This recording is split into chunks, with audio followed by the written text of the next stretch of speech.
नाज़रीन, कश्मीर न्यूज़ में वक्त हो गया है फिर खास पेशकश दुगर खबरा का।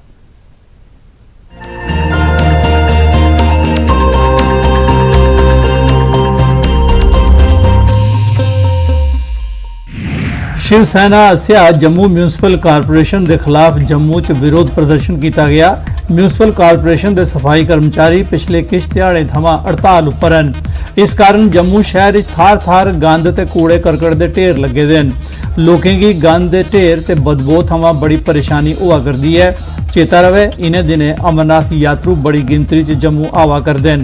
प्रदर्शन की अगवाई शिव सेना प्रधान अशोक गुप्ता करा रहे हैं। श्री अमरनाथ यात्रा शहर के अंदर चल रही है। शहर यौवन पर है, भक्तों का योर बढ़ा हुआ है। लगातार भीड़ अमरनाथ यात्रियों की बढ़ रही है। हम क्या दर्शाने का प्रयास करना चाहते हैं? उन सफाई कर्मचारियों के साथ बैठ करके बातचीत करनी चाहिए। विषय क्या है उसको समझने की बात करनी चाहिए। पिछली बार भी 3 दिन हड़ताल हुई, कोई समाधान नहीं हुआ। डिविजनल कमिश्नर जम्मू संजीव वर्मा होरें अखनूर सैक्टर के खौड़ ते जौड़ियां इलाके का दौरा लाया। उन्हें गवर्नमेंट डिग्री कॉलेज जौड़ियां का उद्घाटन किया। इस दे अलावा उन्हें हॉर्टिकल्चर नर्सरी बकोर ते परैंत चक मलाल पब्लिक दरबार लाइए लोगों की बार्डर बंकरें बिजली पानी ते सड़कें की माड़ी हालत बारे जानकारी हासिल करिए उन्हें भरोसा दिवाते हुए आख्या। आज का प्रोग्राम में तो समझना बड़ा अच्छा रखा उन्होंने और इसलिए अगर सरकार सरपंच या ग्राउंड लेवल पर पता लंदरों लोग थोड़ा फायदा उम्मीद जरूर होगा। चला डिविजनल बंकर जो है वो नहीं बने हुए थे, उसके लिए भी आज वो हमें आश्वासन देके गए हैं कि हम जल्दी जल्दी इसका भी काम जो है वो ख़त्म करेंगे। और भी लोगों आज हमें सर से इतनी ज़्यादा खुशी ये हुई है कि आज पब्लिक में आके उन्होंने प्रॉब्लम सुनी और उनकी बातें सुनी और शेयर की और उन्होंने आश्वासन दिए कि आपकी जितनी भी प्रॉब्लम्स है ना वो हम जल्दी जल्दी जो है वो सॉल्व कर देंगे। अपनी प्रॉब्लम वो सॉल्व करेगा। बड़ा बड़ा धन्यवाद करना चाहिए। कोशिश पूरी है सरकार की कि जिन्हें ग्राएं से कम 400 करोड़ से करीब बंकर पूरा स्टेट में वो प्रॉब्लम 10,000 लोग बंकर बना दे। और अगर कोई ग्रां रह भी गया है पूरे ग्राएं भी ऐसा इंक्लूड करा दिया। ये नवी लिस्ट बनी हुई है और इसे प्रोसेस करके गया और जल्दी जल्दी उसको। अखनूर सैक्टर के खौड़ इलाके दे नरैना मुख सड़क उपर पहाड़ी आला ग्रां के कच्छ एक सड़क हादसे च एक शख्स की मौत हो गई ते 8 जने घायल हो गए। हादसा एक टिप्पर ते मिनी बस होई दी टक्कर मूजब हुआ। मृतक की पहचान बट्टल के 70 बरें के बिशंबर दास के तौर पर हुई है। जख्मियों की पलां आला अस्पताल लेता गया। गंभीर रूप में घायल होए दे 3 जने की GMC जम्मू रैफर किया गया है। घायल होने वाले की पहचान स्मित्री देवी, प्रिया शर्मा, सुरेश शर्मा, अंसराज, अरबंस लाल, आरती देवी, अनिल शर्मा ते सुदेश कुमारी के तौर पर हुई है। पुलिस ने मामला दर्ज कर लिया है। शहरी हैं जो कि गाड़ी के अंदर सवार थे, ट्रैवल कर रहे थे।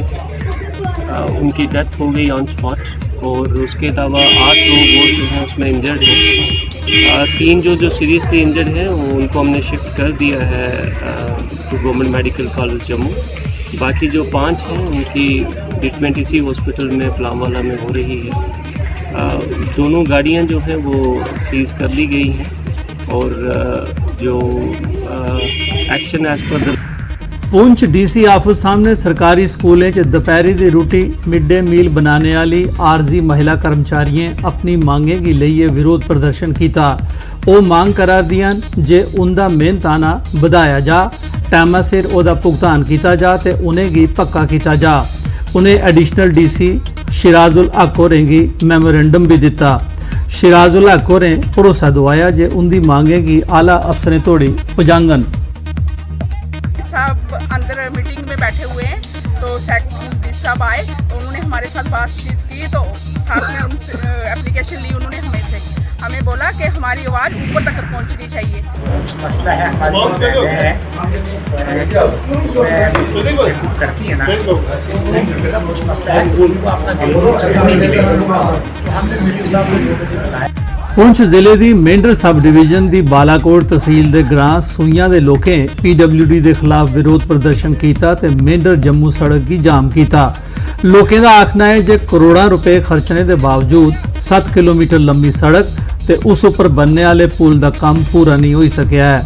ਬਰਸਾਤ ਦੇ ਦਿਨ 'ਚ ਤੇ ਬਾਰਡਰ ਪਾਰਾ फायरिंग दौरान लोगों की बड़ी परेशानी होती है। SDM मेंढर रोहित जंडियाल होरें दूसरे जिला अधिकारियों कन्ने मौके पर जाइए स्थिति का जायजा लेता।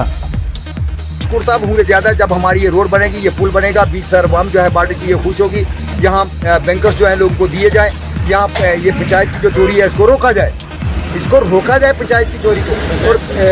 और आपका गवर्नर इंतजामिया साहब से ये अपील रहेगी कि ये जो मुलाजिम हैं इनके खिलाफ कड़ी से कड़ी कार्रवाई की जाए और ये जो एनवायरनमेंट जो पैसा इन्होंने खाया है इनकी तनख्वाहों से रिकवर करके इस पुल पर लगाया जाए और इस पुल को जो है मरम्मत किया जाए, ताकि हमारी जो 20,000 की आबादी जो इस नाला से पार है, जो हर वक्त गोलू का शिकार रहते हैं और हर तरह तरह के मसाइब व मुश्किलात में ये लोग मुबतला हैं, ताकि उनको राहत मिल सके। ये जो लोगों की डिमांड है बिल्कुल जेन्युइन है। ये जो पुल है इससे काफ़ी आबादी हमारी कोई तकरीबन 20,000 लोग यहाँ से कनेक्ट हो रहे हैं। बॉर्डर का एरिया है तो उसको जल्द से जल्द इसको काम लगाया जाए और जो भी इसमें कार्रवाई की।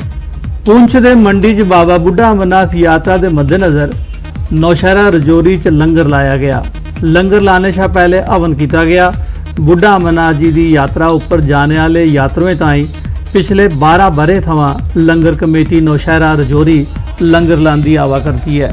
महात्मा पालनाथ जी की देखरेख में हर वर्ष की तरह इस बार जो है ये 12वां विशाल भंडारा जो है चल रहा है और इसमें दिन रात मतलब सेवा रहती है। हमारे यात्रियों के लिए खाने के लिए जो व्यवस्था होती है।